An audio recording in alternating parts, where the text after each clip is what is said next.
My name is Stephanie Jensen Cormier. My mother is French and my father is Canadian. And I grew up in many different countries. I was born in London in the UK, so people assume that I'm British sometimes.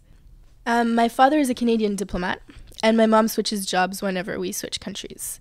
After the UK, we moved to a small place just outside of Ottawa in Canada in the middle of the woods. And then we moved to Singapore, where my brother and sister were both born. Then we moved to Belgium. And then we went to Hong Kong and stayed in Hong Kong for 3 years. And after Hong Kong, we went back to Ottawa. I did 1 year of university at the University of Victoria and then got a scholarship to go to Shanghai in my second year. So I spent a year in Shanghai. I speak French and English and Spanish and Mandarin. The kind of culture I feel closest to is the one that people who grow up in different environments have. The people that I tend to get along with best are people who have grown up in different environments. And they don't necessarily have to have grown up in any of the countries that I grew up in. Sometimes Canadians don't perceive me as being Canadian. Sometimes French people don't perceive me as being French.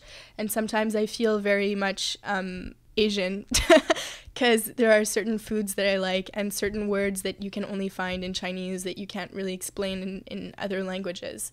So I think my nationality changes on a daily basis, actually. In the near future, I'm going to go back to Asia because that's the region of the world that I'm most familiar with. And it's really where my heart is, I think. I love New York because it's amazing. It's amazing how many cultures there are in this city, and you don't have to travel. Everything is around you, and it's familiar to have these accents and these sounds and this music around me. And I miss it if I don't have it. It's a very enriching way of growing up, and I realize that not everybody in the world is able to grow up in this way. So I realize that it's a tremendous privilege. I think it's great for kids to be able to see so much of the world.